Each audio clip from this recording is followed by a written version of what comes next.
शवाल के जो रोजे हैं उनकी जरा वजाहत फरमा दें।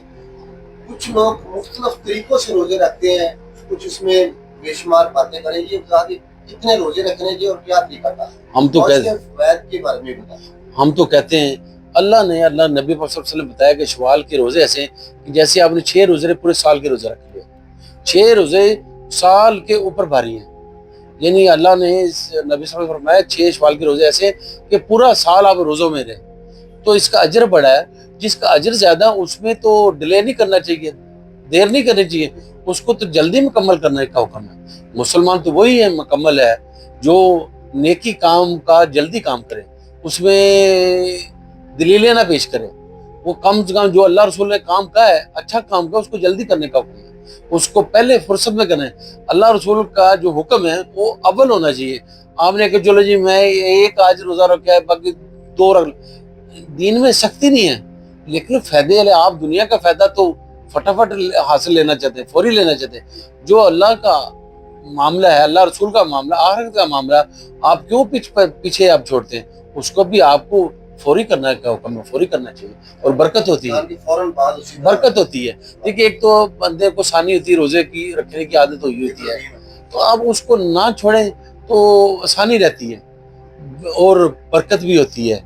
तो मैं तो आज मेरे शवाल के रोजे पूरे हुए हैं, तो मैं कुछ चीज़ खाने के लगता तो मुझे महसूस होता है मेरा अभी भी रोजा है, तो इससे बहुत बेहतरी जो नेकी का काम है हम कहते हैं अव्वल टाइम पे करना चाहिए, उसको पीछे नहीं छोड़ना चाहिए। इंसान की जिंदगी आप कहते हैं जी जरूर दीन में है कि आप पहला शवाल का चांद नजरा ईद पढ़ने के बाद दूसरे दिन आप रोजा रख लें, पहला एक रोजा बाकी 6 महीने में पूरे को, सख्ती नहीं दीन में।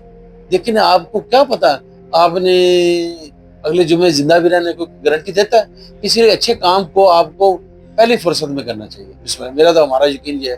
कुछ लोग पीर और जुमेरात का भी रोजा रखते हैं, ऐसे इसकी भी जरा उसकी क्या फायदे और क्या तरीका कार इसका? नहीं, पीर का रोजा रहता है, आका सल्लल्लाहु अलैहि वसल्लम की वलादत का दिन है पीर मुबारक है ना, तो उस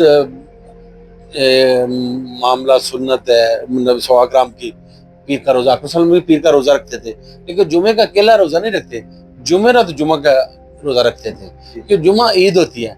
आपने जुमेरात का रोजा रखा साथ जुमा रख ले, अब अकेला जुमे का रोजा नहीं रखना चाहिए, जुमेरात और जुमा का 2 जोड़ने चाहिए, जुमेरात और जुमा का।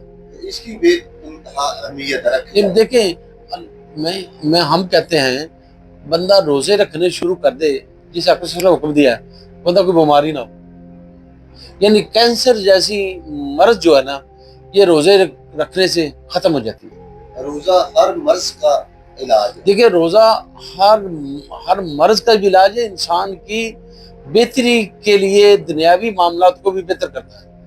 देखिए रोजे का अल्लाह ने कुरान में क्या श्याम में रोजा रखा है तो आप किसी झगड़ा ना करें, किसी की चुगली ना करें। आपसे कोई लड़ रहा है, सही लड़ रहा है, तो उसको कहा मैं रोजे से हूँ, कुरान का फैसला है, वो भी तो उसको समझाए, वो भी एहसास करेगा यार ये बंदा तो रोजे में है, तो लिहाजा इसको कुछ ना कहे। वो कहे मैं रोजे से हूँ, मैं लड़ने को जवाब नहीं देना चाहता। ये पेट का नहीं रोजा ना, जुबान का, आंख का, पूरे बदन का रोजा होता है, पूरे जिस्म का रोजा होता है। लेकिन आप पेट भूखे रहने नहीं। और मतलब कुछ लोग रोजा रखने से नमाज नहीं पढ़ते, नफली रोजा रखा है तो फर्ज नमाज छोड़ रहे हैं, नहीं, नफल का तब भी फायदा है, आप फर्ज ना छोड़ें, सुनते ना छोड़ें, तब भी नफल का फायदा है। बिस्मिल्लाह।